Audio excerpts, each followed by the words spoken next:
Glória a Deus. Amém. Essa palavra veio, eu tenho assim, quando a palavra queima no meu coração, eu sei que é o caminho, né? Aquilo que Deus quer que eu ministre. E ela já tinha queimado, depois de uma ministração, que a pastora teve várias visões durante o culto, e uma delas eram ratos, vários ratos, eram transformados em ouro, ratos de ouro. E aquilo já, eu li a palavra um dia, até abri o culto aqui, depois dessa ministração, aquilo estava queimando no meu coração. E aí no domingo, um pouquinho antes do culto, a intercessora falou para mim assim, eu tenho que falar isso para você, mas Deus está colocando no meu coração que você tem que ministrar sobre glória. A glória. E o tema da ministração, onde está a glória de Deus? Eu falei para ela assim, é resposta, fique em paz, que a resposta é Deus falando, é Deus dando a direção. Nós sabemos que não temos capacitação nenhuma, nem de entender aquilo que Deus quer, mas Ele é soberano, Ele é poderoso para fazer, e é isso que importa, que Ele haja com liberdade, que Ele transforme situações, né? Que Ele nos ensine a andar em obediência, em santidade, em humildade na santa presença dEle, né? Que Ele tenha liberdade mesmo, que o Espírito Santo tenha liberdade de transformar o nosso caráter. Tirar, sabe, esses desejos, essas vontades, esses vícios que a gente tem, né, esses erros que a gente comete. Que Ele transforme, sabe, daquela forma que Ele sabe transformar. Gentilmente. O desejo vai embora, né? Aquele mal vai embora e a gente não sente falta. A gente sente a presença do Senhor. Que seja uma transformação completa e definitiva nas nossas vidas. E haja lugar para a glória do Senhor, para estarmos na presença do Senhor e andar nessa santidade do Senhor.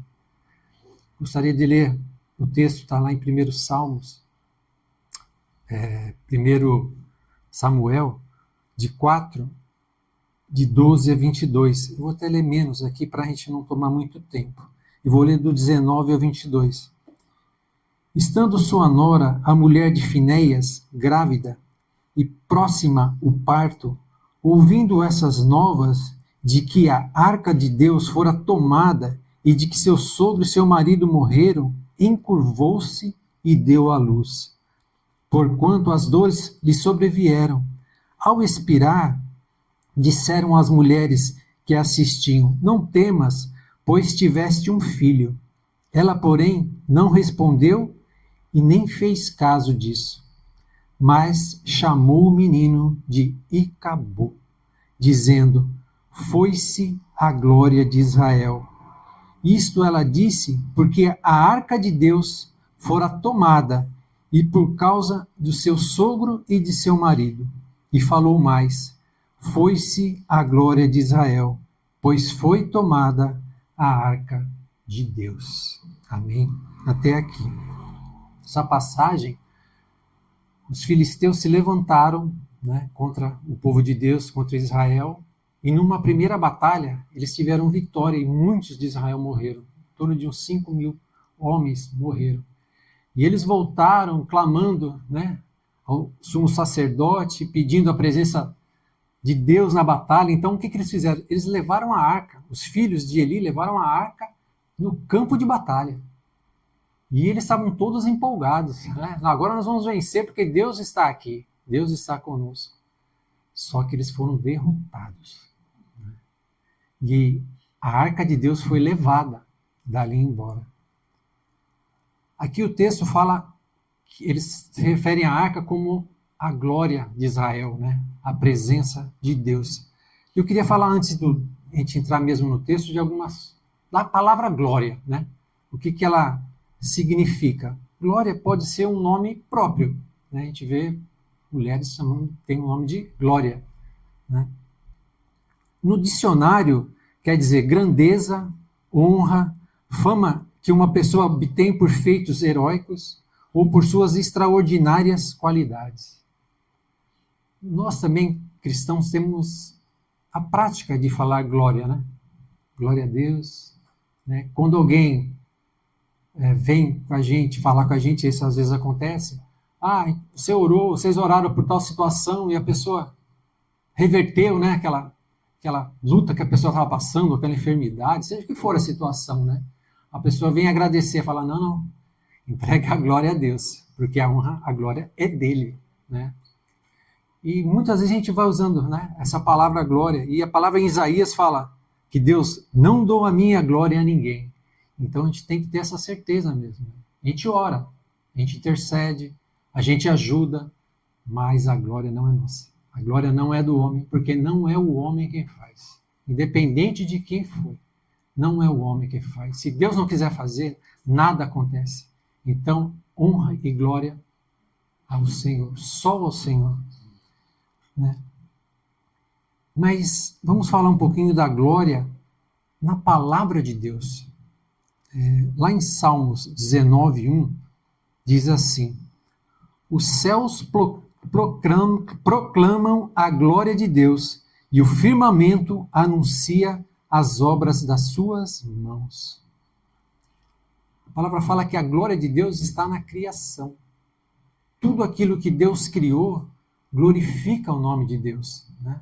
Deus criou o universo, criou os céus, criou os planetas, criou o sol, criou a terra, né?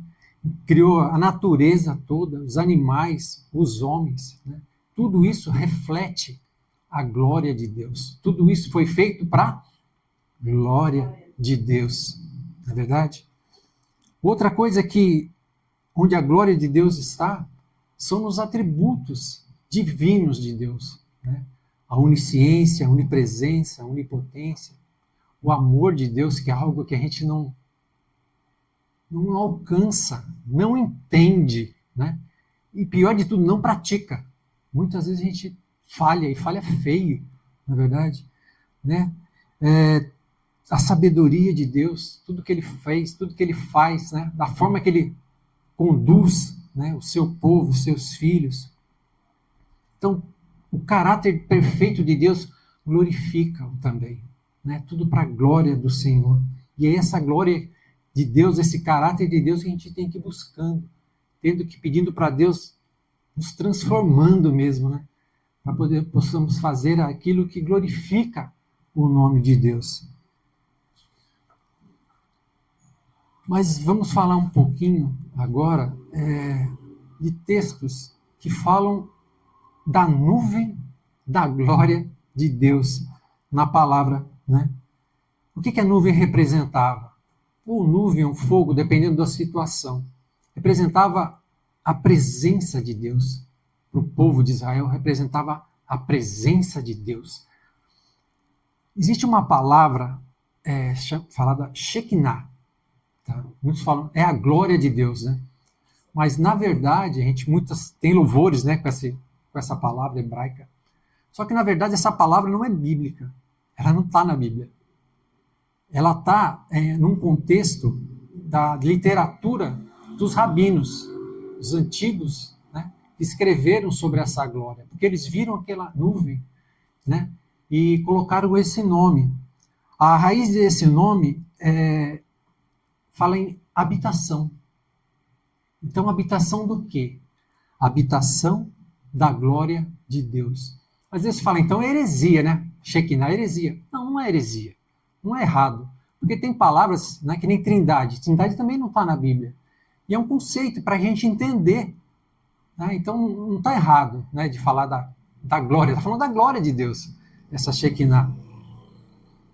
E ela deriva da palavra Shakum, que quer dizer habitar.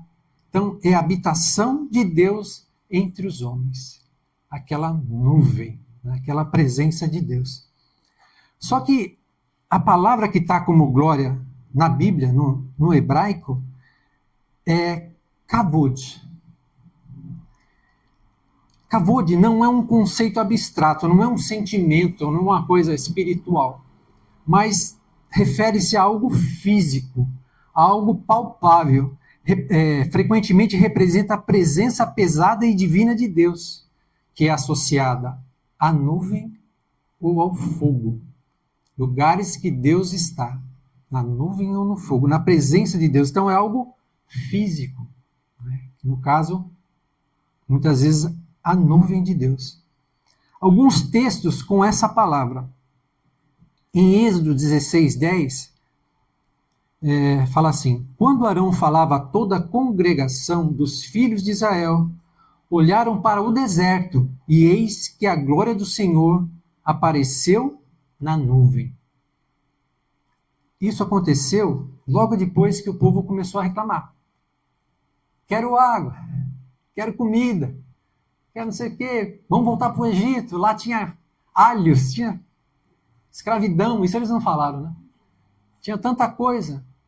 E aí a nuvem, a glória de Deus aparece numa nuvem no deserto. E aí Moisés vai e escuta a palavra de Deus, ouve o que Deus está falando, e Deus promete mandar o maná e mandar as cordonizes, alimentar o povo com o pão que desceu do céu e com a carne que eles tanto pediam.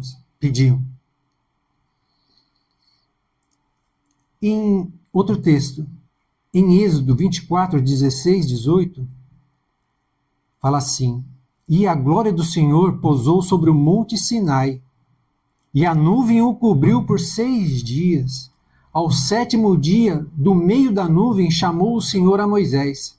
O aspecto da glória do Senhor era como um fogo consumidor no cimo do monte. Aos olhos dos filhos de Israel e Moisés, entrando pelo meio da nuvem, subiu ao monte e lá permaneceu 40 dias e 40 noites. Imagina, Monte Sinai, lá no topo pegando fogo, embaixo só nuvem. E Moisés ia receber os mandamentos, as tábuas com os mandamentos. E Moisés entrou na nuvem. Eu acho que essa passagem é uma outra que a gente vê pessoas envolvidas dentro da glória de Deus. Mas a grande maioria, eles não podiam nem entrar. Né? Então, eu meio que entendo assim, depende de Deus. Né? Depende de Deus. Se Ele quiser que a pessoa vai entrar, vai entrar. Se Ele não quiser, não vai entrar. É impossível entrar? Não é impossível. Né? Mas na grande maioria, Deus ficava... Né? Ninguém sobe, nem animal, nem sombra de ninguém, porque se entrar vai morrer. Na glória do Senhor. E Moisés entrando ali parecia algo impossível, né? Porque o povo estava cheio de temor, com muito medo. E Moisés, na obediência, como Deus tinha ordenado, subiu. Em Êxodo 34, 29, fala assim: quando desceu Moisés do monte Sinai, tendo nas mãos as 2 tábuas do testemunho, sim, quando desceu do monte, não sabia Moisés que a pele do seu rosto resplandecia, depois de haver falado com Deus.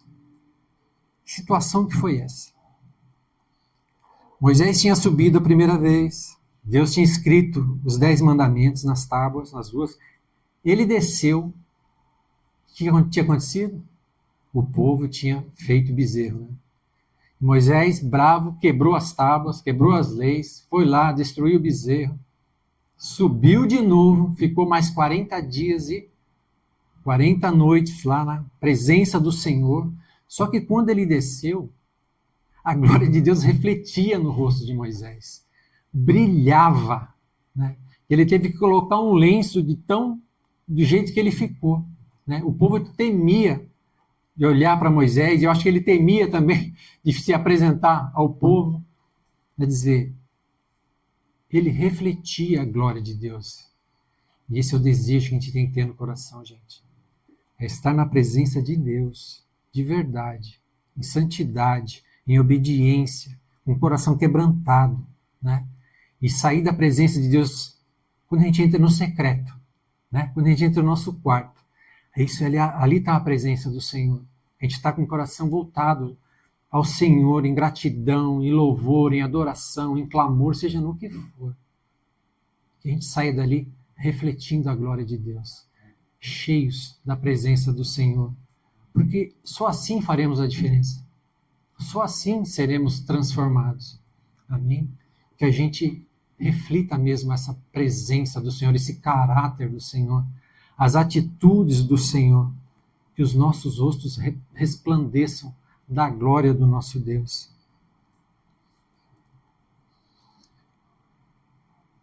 Em Êxodo 33, 9, a palavra fala assim: uma vez dentro, Moisés da tenda, descia a coluna de nuvem e punha-se à porta da tenda, e o Senhor falava com Moisés.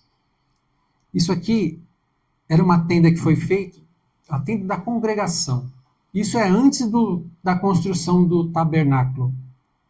Moisés ia, consultava a Deus e aconselhava as pessoas, julgava as situações, tudo nesse local.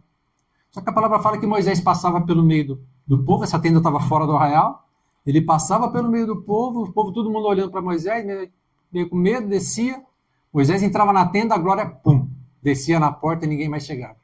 Só Moisés lá dentro. E Deus falava com ele. Essa palavra, né? A glória, a nuvem, né? Da presença de Deus. Ali, então, antes do tabernáculo ser construído. Em Êxodo 34, 38, fala da glória de Deus enchendo o tabernáculo. Eu não vou ler todo o texto, depois se vocês quiserem ler. Deus mandou fazer o tabernáculo, né? Moisés obedeceu, o povo obedeceu, levantou as pessoas deram ofertas, o tabernáculo foi erguido, foi levantado. Depois de pronto, tudo feito, a nuvem encheu o tabernáculo e ninguém entrou. Ninguém entrou. Né? Um tempo depois, né, em 1 Reis 8, 10 a 13, Davi foi levantado rei, queimou no coração dele o desejo de construir um templo ao Senhor. A ele não foi permitida essa construção, mas ele ajuntou todos os materiais e pediu para que o filho, Salomão, assim o fizesse. E Salomão ergueu o templo do Senhor. E a palavra fala também que depois do templo terminado, construído, finalizado, a nuvem da glória de Deus encheu o templo. Nessas passagens a gente vê, né, que foi o sinal de Deus da aprovação e da presença dele naquele lugar. Deus estava ali. Ali era o lugar que Deus falaria com o seu povo. Né? Onde estava a glória de Deus? Estava no tabernáculo, estava no templo, estava na nuvem, estava no fogo. Né? Voltando ao texto que nós lemos no primeiro, 1 Samuel 4, 21, a palavra fala assim: mas chamou o menino e acabou, dizendo: foi-se a glória de Israel.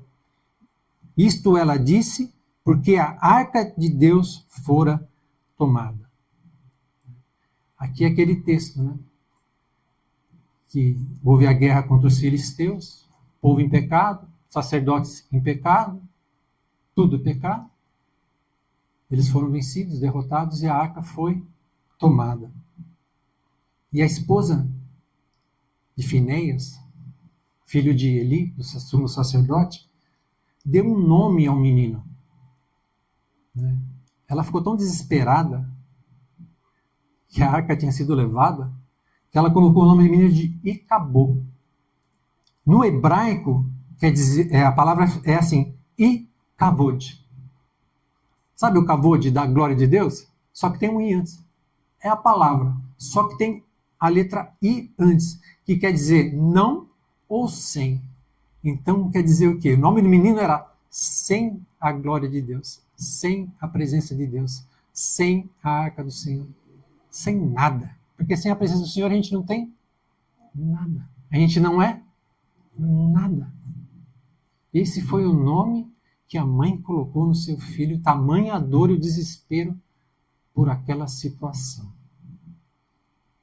Então, uma coisa que a gente tem que vigiar, gente.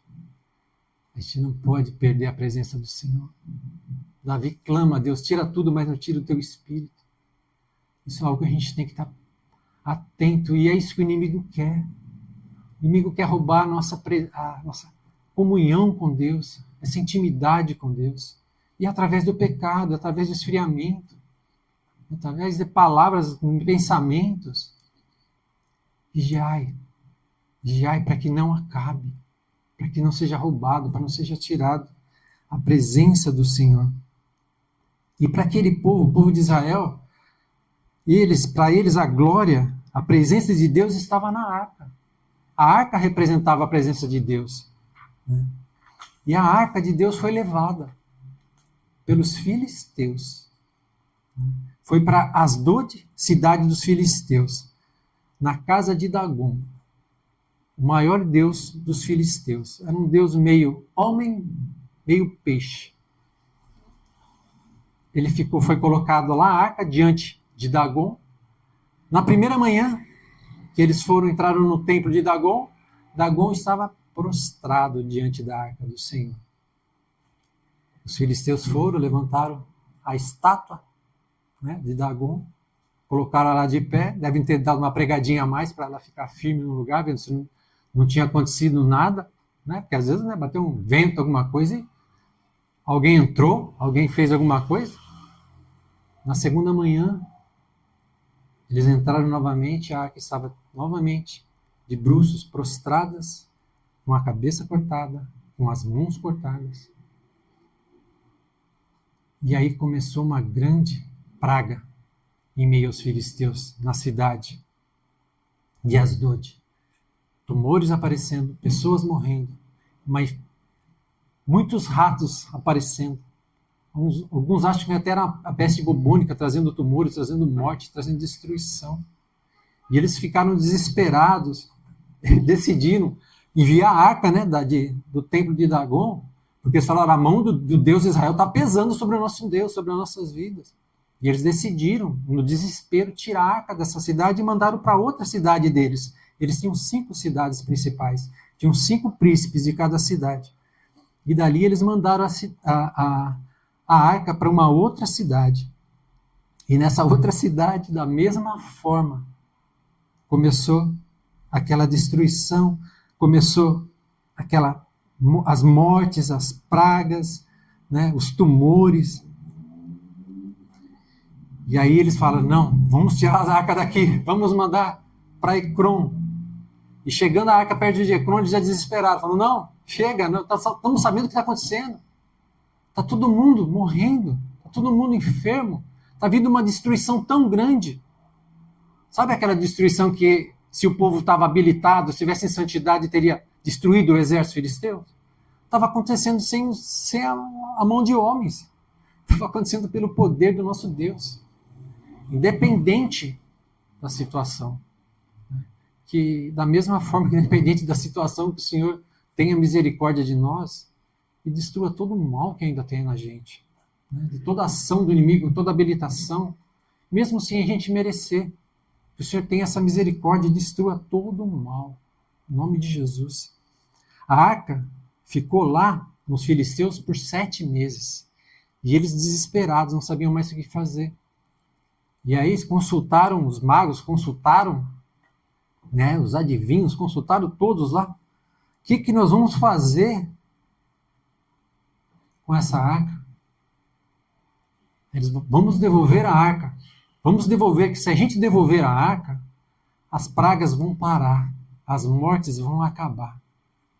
Né? E aí eles entraram num acordo, tiveram a direção e resolveram não só entregar a arca, devolver a arca, mas entregar uma oferta pela culpa, por aquilo que eles tinham feito.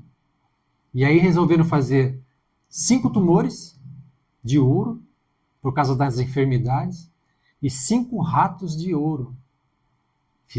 Colocaram dentro de um cofre, fizeram um carro novo, uma carroça nova, pegaram 2 vacas, colocaram tudo em cima e falaram assim, se a arca, vamos soltar a carroça. Se a carroça tomar o caminho de Israel, na verdade de Bet-Semes, que é uma cidade, é porque a mão de Deus pesando mesmo. Se ela não for, não é isso, nós estamos imaginando coisas. Só que as vacas foram para Israel. Foram para Israel. Então eles tiveram a certeza que foi a mão de Deus mesmo. Né? Foi pelo pecado deles, né? Pela ação deles, que pesou a mão do Senhor. E a gente tem que ter esse entendimento também. Não é porque a gente é filho de Deus, escolhido de Deus, né? Abençoado por Deus, tem os nossos nomes escritos no livro da vida. Se a gente errar, se a gente começar a falhar, se a gente começar a se desviar,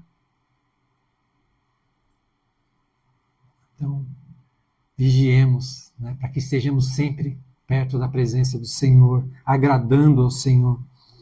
E a arca foi, então, a carroça foi então para Bet-Semes. Eles fizeram uma festa. Pegaram a vaca, pegaram o carro, queimaram, fizeram uma oferta a Deus, uma festa, gente. Uma alegria, numa pedra lá que a arca parou, só que 70 foram lá, vamos ver o que tem dentro da arca, vamos mexer aqui. Morreram 70. Né?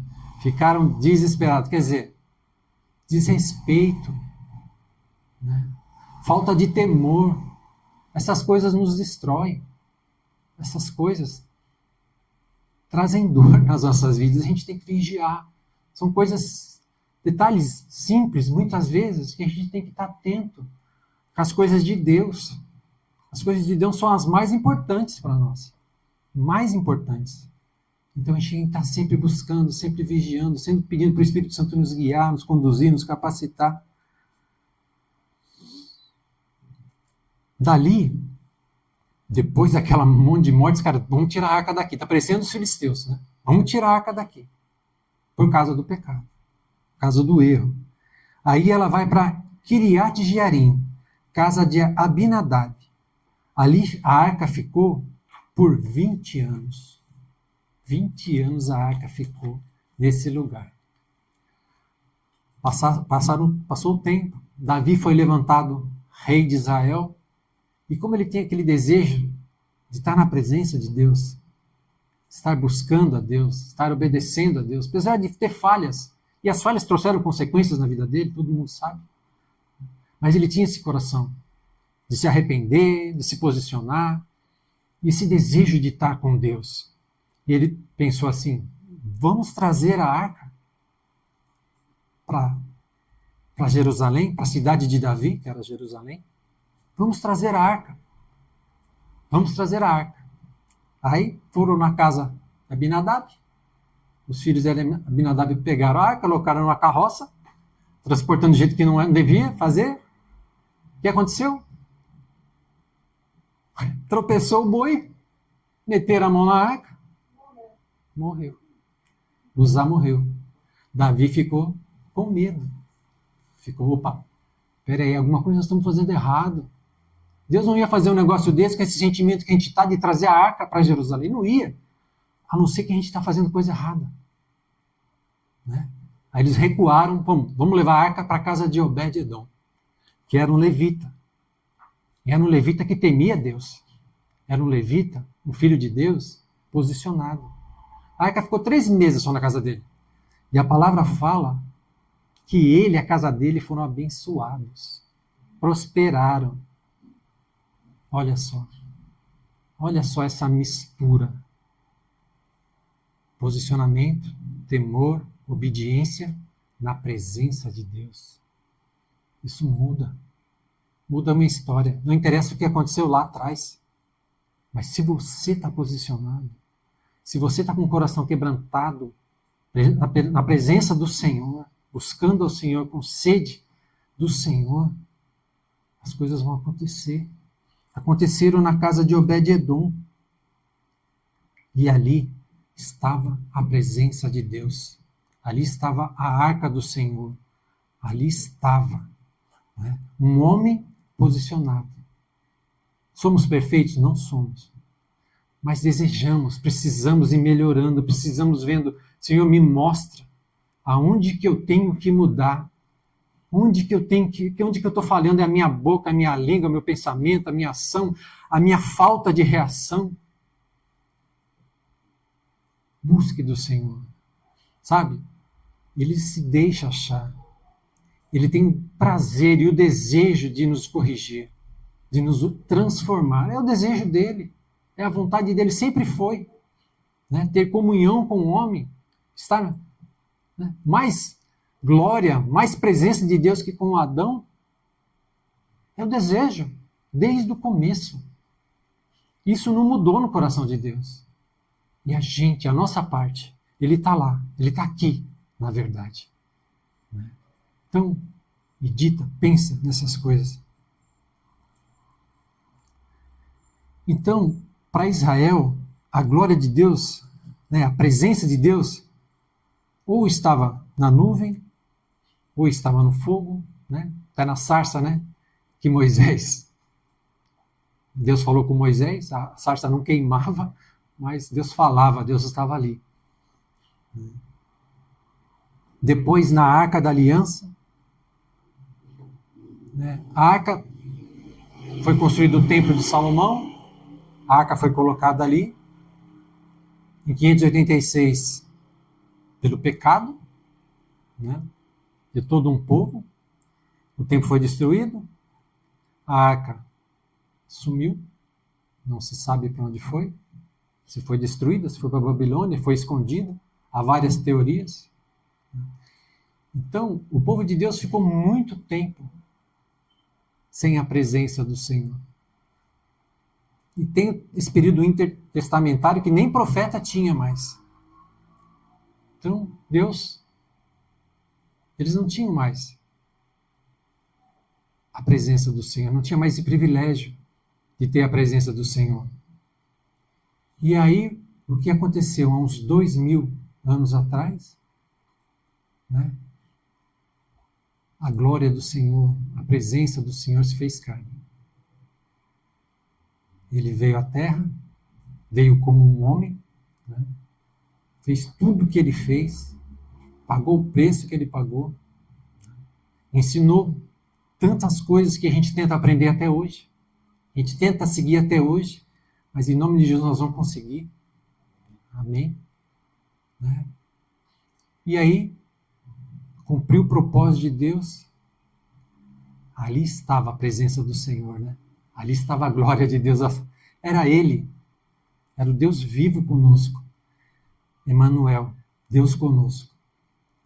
Cumpriu o seu propósito, avisou, né, os seus, que eu vou para os céus, vou ficar à direita do meu Pai, mas vou enviar o Deus Espírito Santo. Aleluia. Glória a Deus. E ele, não sei porquê, mas ele decidiu habitar em alguns. Em muitos, na verdade, né? Os que abriram seu coração para aceitar, né, pela fé a Jesus Cristo como Salvador.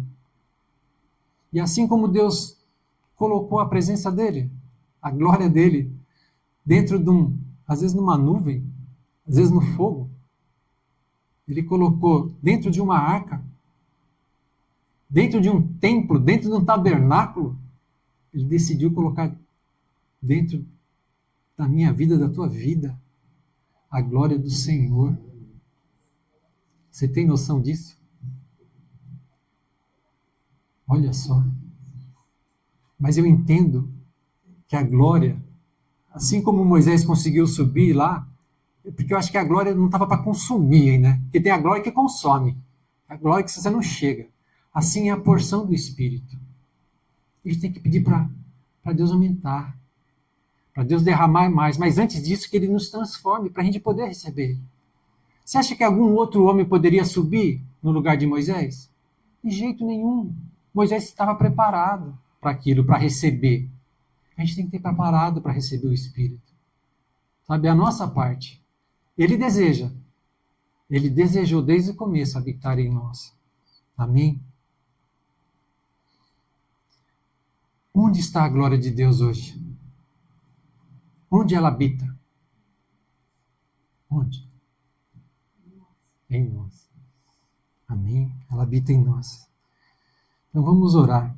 Né? Assim, eu não sei exatamente o que Deus quer fazer, que Ele vai fazer com essa palavra. Se Ele vai fazer, é com Deus. Né? Eu sei que essa palavra queimou no meu coração. E eu entendo assim, os ratos foram transformados de algo contaminado, né? Um bicho ladrão, não foi? Não é? Que traz enfermidade, que traz repulsa, em algo precioso, em pedaços de ouro, Que assim Deus faça nas nossas vidas, sabe? Que Ele transforme todas as coisas. Tudo que está, primeiro, tudo que está fora do lugar, tudo que é contaminação, que o Senhor vá transformando, sabe? Nosso caráter, a nossa língua, os nossos pensamentos, as nossas motivações, tudo seja transformado. Que pela graça do Senhor, pela misericórdia do Senhor, Ele nos transforme. Todos nós precisamos de transformação. Mas que as outras coisas também aconteçam. Né? Que a maldição seja transformada em bênção. Né? Que o choro que você tem chorado seja transformado em óleo de alegria, como foi falado na abertura do culto, uma coroa na tua cabeça. Sabe? Onde há luto, que haja ressurreição, que haja vida, que haja festa do Senhor. Que onde há enfermidade, que haja cura. Onde há opressão, que haja a paz do Senhor. Que haja transformação, ratos transformados em ratos de ouro. Que o Senhor nos encha mesmo do Espírito Santo. Porque só assim nós vamos fazer a diferença nessa terra, gente. Não tem como. Não tem como mais a gente querer andar na carne, andar na nossa sabedoria, na nossa força. Não vamos a lugar nenhum. Mas eu entendo. Está chegando um tempo do avivamento do Senhor. Um tempo da transformação do Senhor. Né? Que a glória do Senhor, que estava diante daqueles demônios todos, na terra dos filisteus, porque aqueles demônios agem até hoje. Não se engane. Não se engane. Que esses demônios caiam diante da presença da glória do nosso Deus. Em nome de Jesus. Tudo aquilo que te oprime, tudo aquilo que age contra a tua vida, tua casa, tua família, que caia por terra hoje, em nome de Jesus Cristo. Repreendido, desabilitado, desfeito, em nome de Jesus. E que venha, Senhor, essa transformação, Pai, de toda a situação. Tu sabes, Pai, o que os teus servos têm passado. Tu sabes que os teus servos têm clamado, orado, chorado, Pai, pranteado, te buscado, Senhor. Que haja essa transformação, Pai, de todo tipo de maldição em bênçãos que vem dos céus, para que a gente possa, Senhor, glorificar o teu nome. Senhor, assim como houve a restituição, Senhor, da tua presença, da tua glória, a arca foi devolvida a Israel, Senhor. Que a tua presença, Pai, a presença do teu Espírito Santo, o teu avivamento, Senhor, venha de uma porção muito maior que nós pensamos e imaginamos, Pai. Que os teus vasos estejam preparados, Pai, para te receber, para receber uma porção ainda muito maior, uma porção, Pai, que vai nos levantar, como foi no dia de Pentecostes, Pai. Aqueles homens, Pai, incultos, aqueles homens que não tinham preparação nenhuma, foram transformados. Eis-nos aqui, Senhor. Capacita-nos a nós também, Pai, para que nós possamos sair assim como eles saíram, Pai. Ô, Senhor, para fazer a tua obra, para uma grande colheita, Pai, de almas para ti, para libertar os cativos, para curar os enfermos, para colocar em liberdade os oprimidos, Pai, para pregoar o ano aceitável do Senhor. Ah, Senhor, fazer as tuas obras, as obras que Jesus fez naqueles dias, Pai, que elas continuem sendo feitas através de nós. Esse é o desejo do nosso coração, que almas, vidas sejam alcançadas, transformadas, libertas, curadas, abençoadas e tenham muitos e muitos nomes escritos no teu livro da vida, Pai. Derrama, Pai, da tua presença. Nós clamamos, Pai, que nós estejamos na tua presença e na tua glória. Manifesta mesmo o teu poder e o teu querer, Pai. Esse é o desejo do nosso coração. Recebe, Pai, esse culto, recebe essa palavra, Pai, que ela cause o efeito que o Senhor desejou, em nome de Jesus. Amém. Amém.